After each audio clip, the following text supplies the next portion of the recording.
Digital Masu Bhat भनेको के हो and why is this so much more engaging than a normal news? And number 3, post-truth era भनेको के हो? अनि अब इलेक्सन समयमा चाहिँ you as editors, what can you do to make sure that you are prepared for this post-truth era? Firstly, hello, मेरो नाम चाहिँ नोबेल हो है. म चाहिँ यत्रो सानो एजदेखि नै हैन म इन्टरनेटमा छु हैन. इन्टरनेटमा गेम मात्रै खेलेर हैन कि I have been arguing in online communities. I have been actively engaged with online communities since 2011, so I have more than a decade experience in this, right? I'm a graduate from NYU where I studied economics and politics. Previously, I've worked with MemeLord. MemeLord is a company that provides political strategy of the New York elections. We did something similar. And I specialize in turning signal into insights. I've written extensively about memes, the internet, and digital political strategy. Now that I've introduced myself, let's move on to the first question. How has the news rules shifted? Right? The frameworks in this presentation are simplified for clarity, but if you would like to discuss this more, feel free to take notes. We can discuss that further, right? So, पहिला TV, radio, and print era मा चाहिँ culture was fundamentally centralized. त्यो भनेको one देखि many broadcast mode थियो हैन. A small number of institutions, probably you guys, were responsible for what people were thinking, what narratives are out there in the world, out there in the country, हैन. Information and culture चाहिँ top down बाट flow हुन्थ्यो है. मान्छेले भन्छ, news media ले भन्छ अनि तल audience ले चाहिँ receive गर्छ है. This is what it was like in that age, right? त्यति बेलामा limited media channels थियो. मान्छेले मेरी भाषामा जे हेर्थ्यो, तितो सत्यमा जे हेर्थ्यो, त्यही कुरा funny लाग्थ्यो. Now there are people who are watching Ethiopian soap operas and still हुन्छ नि enjoying that, right? So पहिला चाहिँ एकदमै limited media channels थियो, and as a result हुन्छ नि we saw the same things, we enjoyed the same things. But this is not the case now, right? This is definitely not the case. त्यति बेलामा audience चाहिँ spectator थियो. अनि अहिले चाहिँ audience participant छ. I think this is the most important thing to realize as editors अहिले चाहिँ हैन. अहिले चाहिँ audience भनेको audience होइन कि participant हो. हजुरले पनि भन्नुभयो कि कति जनाले चाहिँ हजुर reach out गरेर यस्तो यस्तो सोच्यो भन्नुभयो. Back in the day, the only time the audience was participating was when उसको मुखमा mic राखिदिन्थ्यो अनि उसले म यस्तो यस्तो believe गर्छु भनेर भन्थ्यो है. इन्टरनेट र सोसियल मिडिया प्लेटफर्म्सले चाहिँ पहिलाको यो टप डाउन सिस्टमलाई चाहिँ अहिले एउटा नेटवर्क स्ट्रक्चर बनाएको छ क्या हैन. Power is distributed across nodes instead of from top down. त्यो भनेको के हो त भन्दाखेरि हैन, हामी चाहिँ अहिले डिसेन्ट्रलाइज नेटवर्क्समा एक्जिस्ट गर्छौँ क्या हैन.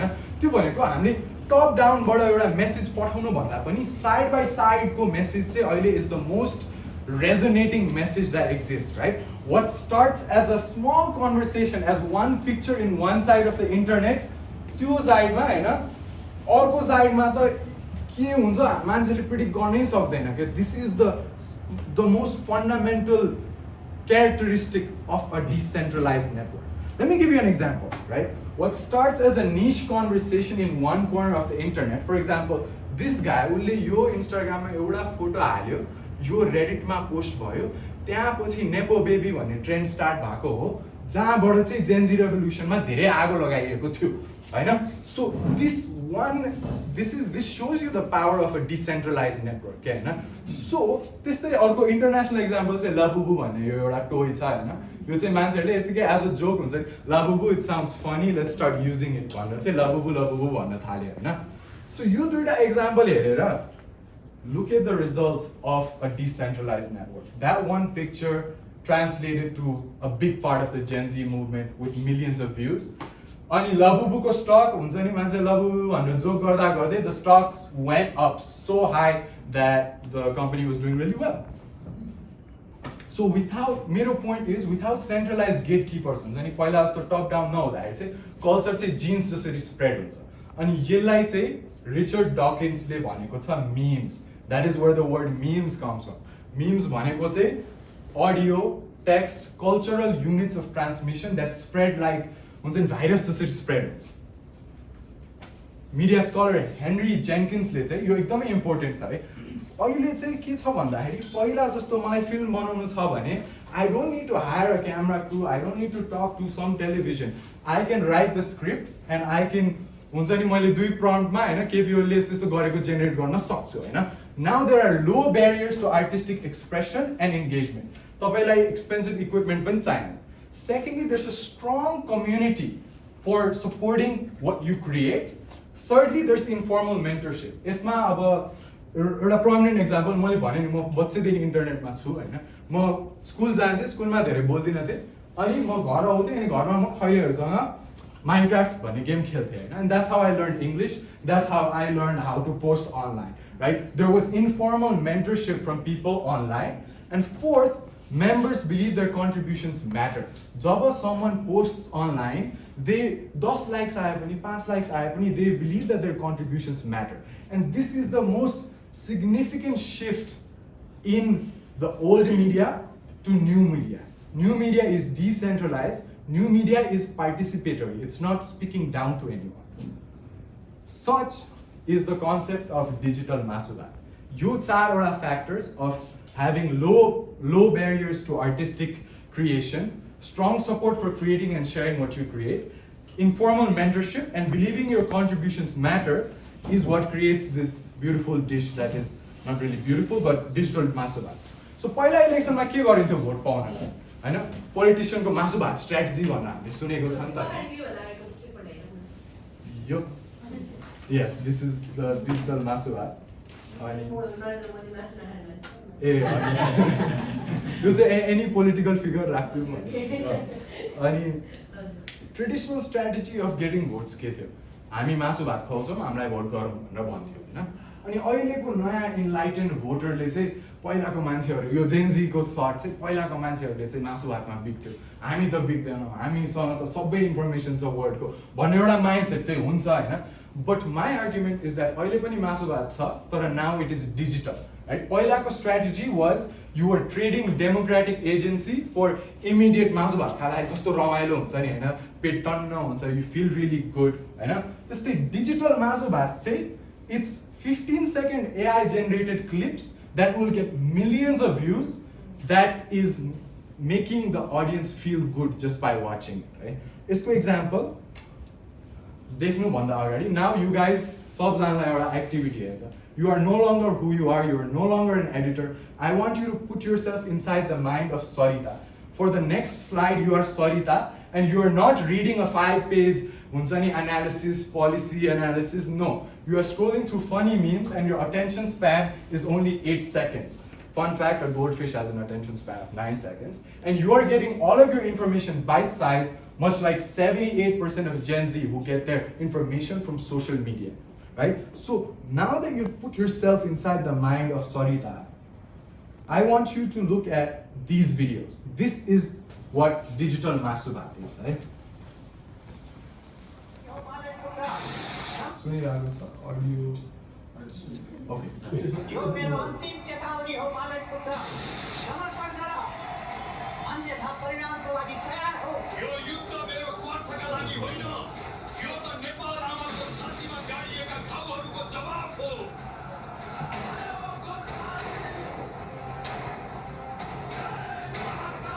That's one video.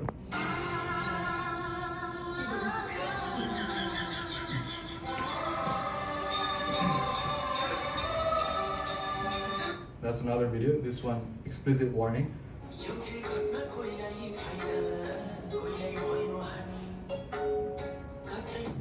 I want you to guess how many views and likes the first video has. Anyone? Okay.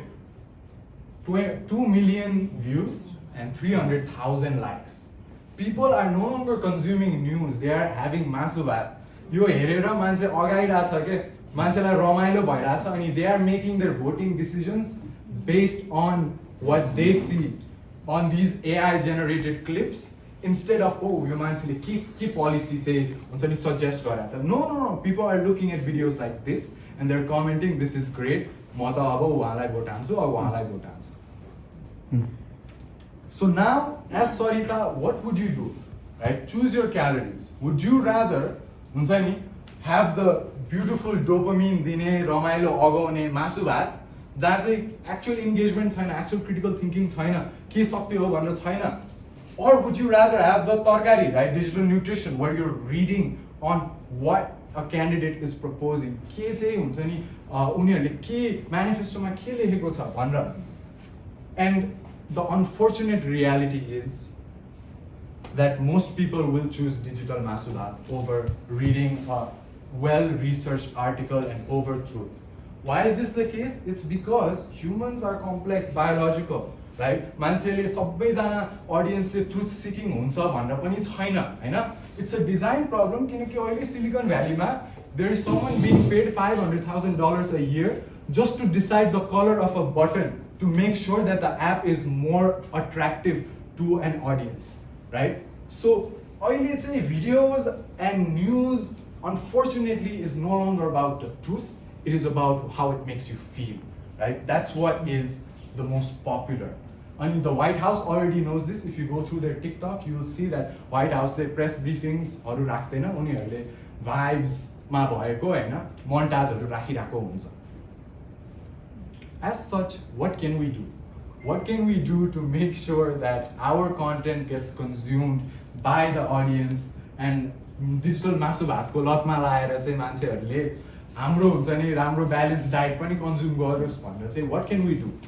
So now as editors, you are not only the chef of the narrative, अहिले participatory culture मा चाहिँ हैन तपाईको audience पनि narrative create गरेर आएको छ. त्यो एकदमै important हो understand गर्नलाई.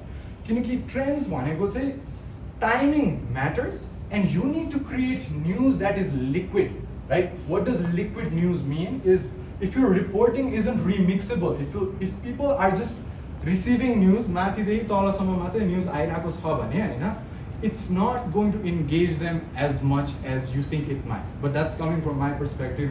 मेरो पनि सरिता perspective बढे हो हैन. As such, what is liquid news? त्यो भनेको चाहिँ हैन तपाईले जब न्यूज रिलिज गर्नुहुन्छ नि हैन, we want you to show it as हामीले चाहिँ सोर्स भेटायो, अब तपाई as an audience help us make this news more viral भनेर चाहिँ गर्नुहुन्छ. What does that look like? In one side of your content, you can have something like a verified raw footage, and on the other side, you can have the fake audio that is being spread. Right? त्यो गर्यो भने चाहिँ young supporters, previously defensive, अहिले चाहिँ उनीहरूले चाहिँ they will also use your news as a tool to fight back against disinformation. Right? Second, you can be the new gatekeeper. Right? As news media, you can narrative मात्रै create गर्ने, news मात्रै create गर्ने भन्दा पनि you can treat every viral AI clip as a crime scene, and your best journalists can not only be writing stories but they can also be breaking fakes. यो एउटा content चाहिँ fake रहेछ भनेर चाहिँ उनीहरूले तपाईको न्यूज च्यानलबाट चाहिँ आएर यस्तो फेक आइराछ, यसरी फेक आयो भनेर चाहिँ भन्नु would also be a reasonable strategy, and on the ground reporting is the only thing an algorithm can stimulate. In an age of digital masu bhat, content information त cheap छ, तर good quality journalism, facts जुन चाहिँ on ground बाट आइराको छ, that is not something that AI can ever create. हैन, अनि you have ample experience in getting this truth. यो truth त आइराको छ, how can we make sure that people are more attracted to the truth and not to digital masu bhat? So probable questions in your mind.